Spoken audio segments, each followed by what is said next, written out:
Because when he hears those words, he's not just hearing a question, he's hearing a countdown in his mind. How do you feel? Translates into, I need an answer now. And if he hasn't fully sorted through his emotions yet, that question creates instant internal stress. He's being asked to define something that still feels unfinished. Instead of exploring his feelings, his brain shifts into defense mode, figuring out how to respond without creating conflict or expectation. That's why you get answers like, I don't know, I'm just going with the flow, or I like what we have. Those aren't lies, they're placeholders. They buy him time. The deeper issue is that the question collapses emotional space. Feelings need room to develop. But how do you feel? Forces a conclusion before the process is complete. And once a man feels boxed into a label, especially one that carries future implications, his instinct is to pull back, not lean in. There's also the unspoken fear of consequence. He knows that whatever he says will matter. If he says too much, things might move faster than he's ready for. If he says too little, he risks hurting you. So instead of choosing honesty, he chooses neutrality. What makes this even trickier is that repeated asking slowly changes the emotional climate. It turns connection into interrogation, not intentionally, but energetically. He starts associating emotional conversations with tension rather than closeness. And here's the paradox most people miss: the more you ask him to define his feelings, the less access he has to them. Awareness turns into pressure. Curiosity turns into obligation. When you stop asking for emotional declarations, and instead allow consistency, warmth, and ease to do the talking, his feelings don't get forced, they get revealed. And that's when honesty stops feeling risky and starts feeling natural. There's a specific emotional trigger that quietly changes everything, and most people never realize when it happens. It's not a technique, it's not a sentence you say, and it's definitely not about being more patient or more understanding. It's the moment he feels chosen, not cornered. When a man senses that your interest in him is real, but not dependent on him meeting an emotional deadline, something inside him relaxes. The pressure to perform disappears, and in that space, honesty has room to breathe. He no longer feels like his feelings are being measured or monitored. He feels accepted exactly where he is. This trigger activates when you stop organizing your behavior around his emotional response. Instead of waiting for texts to feel secure, you remain grounded. Instead of adjusting your mood to his level of engagement, you stay consistent. Instead of signaling, I need clarity, you quietly communicate, I'm okay either way. That emotional neutrality is powerful. Not cold, not distant, just steady. And here's why it changes everything. It restores his sense of agency. When he realizes that you're not trying to control the outcome, he no longer needs to protect himself from it. He's free to approach the connection instead of managing it. Men open up when they feel like their honesty won't trap them into a future they didn't consent to yet. When your energy says, you don't owe me a feeling, only honesty, his fear dissolves. This is when something fascinating happens. He starts volunteering information. He checks in more. He initiates emotional conversations on his own. Not because you asked, but because he feels safe enough to want to. This trigger also flips the emotional polarity. Instead of you wondering where you stand, he starts wondering if he's earned his place in your world. That shift isn't manipulation, it's balance. It creates mutual curiosity instead of one-sided reassurance seeking. The irony is that the moment you stop chasing clarity, clarity starts chasing you. Because when a man feels free to choose, his feelings don't stay hidden. They rise naturally to the surface, clear, honest, and unforced. And once that trigger is activated, emotional openness stops being a struggle and becomes inevitable. Emotional safety isn't created through reassurance or constant communication. It's created through how someone feels after they open up to you. Most people focus on getting the confession, but what actually matters is what happens in the moments right after vulnerability appears, even in small doses. That's where emotional safety is either built or broken. When he shares something personal, no matter how small, your reaction becomes the signal his nervous system remembers. If your response carries intensity, urgency, or expectation, his brain flags that moment as risky, Even enthusiasm can feel overwhelming if it comes with pressure for more. The fastest way to create emotional safety is to respond with calm acceptance instead of emotional escalation. That means no analyzing, no pushing for clarification, no immediately turning his vulnerability into a bigger conversation. Instead, you acknowledge it simply. You let it land. You don't rush to shape it into meaning. A relaxed "I appreciate you telling me" that does more than 100 follow-up questions ever could. It tells him that honesty doesn't come with consequences. Another powerful shift is allowing emotional pauses. Silence doesn't mean disconnection. It often means processing. When you don't rush to fill the space, you give him room to stay present with his feelings rather than retreat from them. Consistency is also key. Emotional safety isn't built in dramatic moments. It's reinforced in ordinary ones. When your tone, behavior, and energy remain steady regardless of how open he is that day, he learns that the connection doesn't depend on his emotional output. This stability lowers his internal guard. And here's something most people miss. Emotional safety is felt when someone knows they won't be punished for honesty. That includes honesty that isn't perfectly reassuring. If he senses that only certain emotions are welcome, he'll limit what he shares. When your presence communicates, you're allowed to be unsure here. His nervous system relaxes. That relaxation is what allows deeper feelings to surface.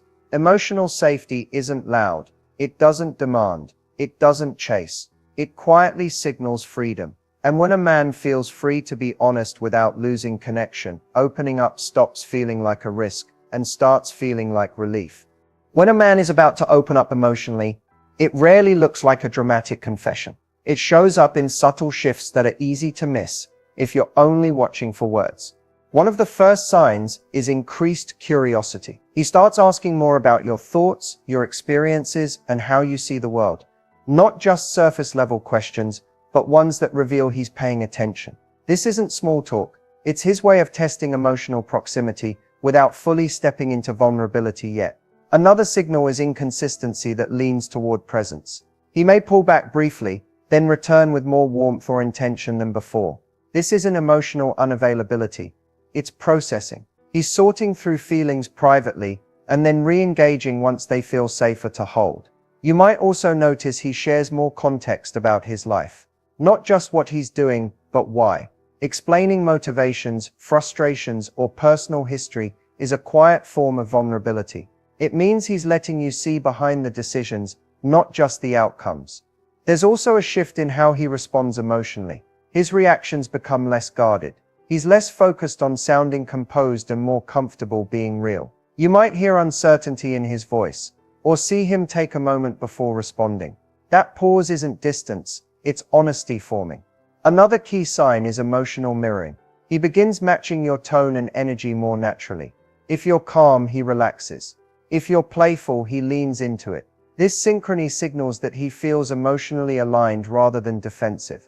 He may also start initiating moments of closeness without labeling them, spending extra time together, checking in unexpectedly, remembering small details you didn't think he noticed. These are not accidental, they're investments.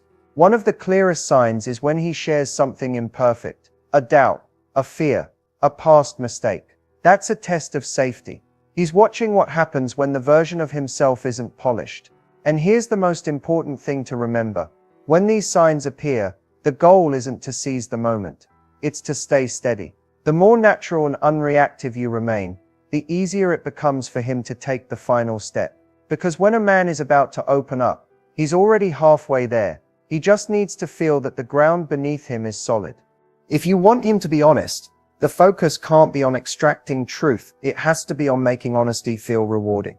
People open up when they experience relief after telling the truth. When honesty leads to calm, acceptance, or even deeper connection, the brain learns that vulnerability is safe. When it leads to tension, disappointment, or emotional shifts, the brain learns to avoid it. So the first shift is internal. You stop attaching your emotional stability to what he reveals. That doesn't mean you don't care. It means you're not outsourcing your sense of security to his words. When your energy remains grounded regardless of what he shares, honesty stops feeling dangerous. Another powerful factor is predictability. Emotional honesty thrives when reactions are consistent. If one day openness is met with warmth, and another day it's met with distance or over-analysis, he won't risk it. But when your responses are steady, he knows what honesty will cost, and more importantly, what it won't.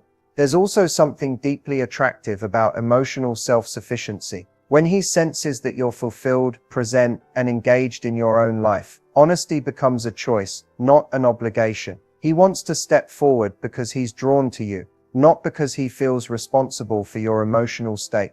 Curiosity without agenda is another key. Listening to understand, not to respond or redirect, creates space for truth to unfold. When he doesn't feel managed or steered, he relaxes, and relaxed people tell the truth. One of the most overlooked elements is permission to be imperfect. If only the right feelings are welcome, honesty gets filtered. But when your presence communicates that uncertainty is allowed, truth comes out unpolished and real. And here's the paradox: the less you signal that honesty is required, the more it appears. Because now it's his idea, his timing, his choice. When a man wants to be honest, it's not because he's been pushed there, it's because honesty feels like freedom, not risk. And when truth feels like relief, he won't hold it back.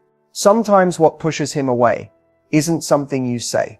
It's something you feel, and it shows up in ways you don't even notice. One of the biggest silent repellents is emotional monitoring, that constant inner checking. Did he text yet? Was that message shorter than usual? Did I say the wrong thing? Even when you never voice these thoughts, they subtly change your energy. Conversations start to feel tense. Responses feel loaded, and he senses that something is being measured. Another hidden factor is emotional over-adaptation.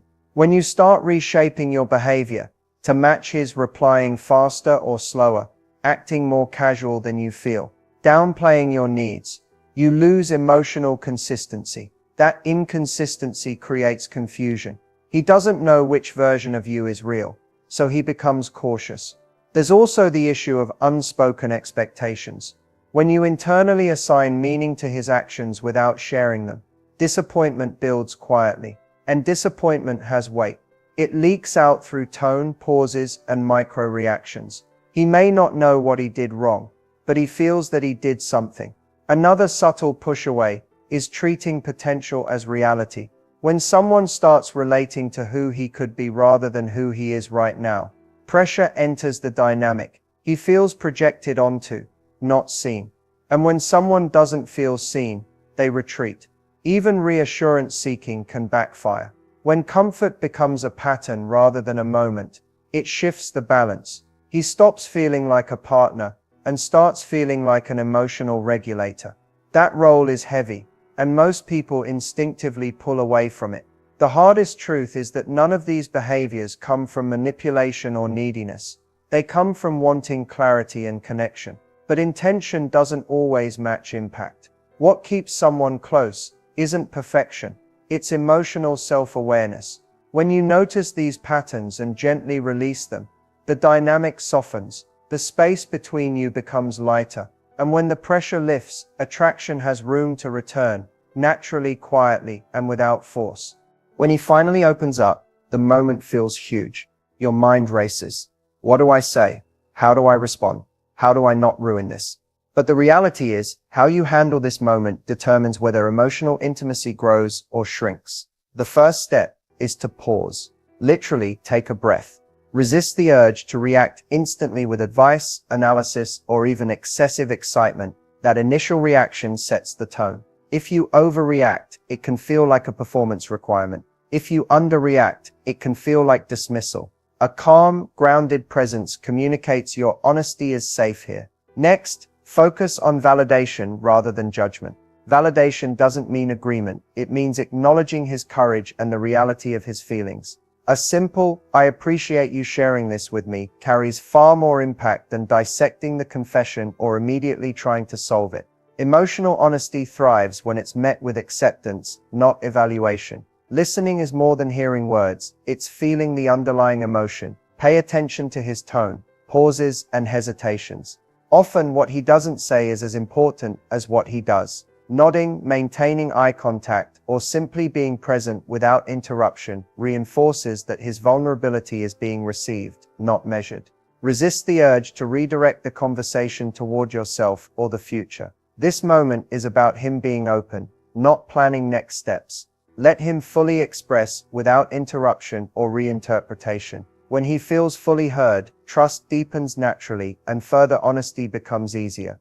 Finally, mirror the energy he's offering. If he's tentative, respond with warmth and patience. If he's passionate, respond with calm engagement. Matching his emotional rhythm without amplifying or dampening it helps him feel balanced, not judged or pushed. Remember, this isn't about controlling the outcome, it's about holding the space. When a man confesses and feels safe in your presence, the connection strengthens on its own. He doesn't just share once, he begins to trust that future honesty won't be risky, handled correctly. A confession isn't the end of a journey, it's the beginning. It signals the moment where emotional walls drop, intimacy grows, and mutual trust becomes the foundation for everything that follows.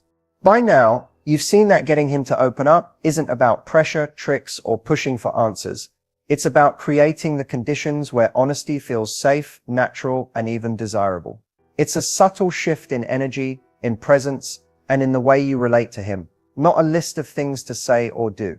The first key takeaway is that emotional safety is everything. When he senses that honesty carries no consequences, he lowers his guard. That doesn't mean you ignore your own feelings.